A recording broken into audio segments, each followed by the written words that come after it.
Baik, kita lanjutkan perkuliahan kita saat ini. Yang kita bahas setelah kelanjutan observasi tadi adalah apa makna dibalik observasi tadi, ya, bahwa salah satu poin utamanya adalah teknologi informasi dan komunikasi ini menjadi sebuah storage sebagai gudang ilmu pengetahuan, dan semua orang pun tidak bisa lepas kesehariannya dari internet. Salah satu sebagai aplikasi adanya teknologi. Dan itulah yang kemudian oleh para ahli dikatakan bahwa saat ini referensi ilmu pengetahuan semuanya terkait dengan internet based content. Jadi fungsinya itu sekarang ya bisa dikatakan melebihi guru, ya, melebihi guru sebagai sumber pertanyaan, sumber referensi.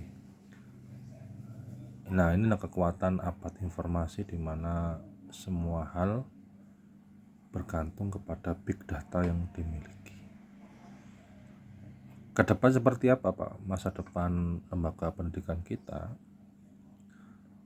Kalau kemudian lembaga pendidikan itu tidak bisa mengantisipasi atau kemudian dia tidak memiliki relevansi yang tinggi terhadap perkembangan TIK, maka bisa jadi ya sekolah itu akan gulung tikar, ya, akan ditutup atau kemudian juga kalah bersaing, ya. Nah, ini bagaimana menjembatani antara TIK dan lembaga pendidikan. Ini salah satu problem yang harus kita sikapi sebagai seorang intelektual menghadapi kekuatan internet sebagai referensi ilmu pengetahuan terkini. Yang kedua, saat ini kita juga memasuki apa yang disebut dengan manajemen pengetahuan, ya, knowledge based management. Nah, sekarang pengetahuan ini menjadi semacam bisnis atau korporasi, ya. Banyak sekali jurnal-jurnal Scopus yang berbayar dan sebagainya. Semakin mahalnya pengetahuan, ini menjadi satu tantangan kita bagaimana TIK ini menjadi satu sumber yang terjangkau, yang bisa diakses oleh masyarakat. Maka kemudian TIK ini tidak sekedar sebagai sebuah fenomena, tapi juga sebagai sebuah sistem manajemen. Nah, artinya ketergantungan kita semakin tinggi terhadap manajemen pengetahuan.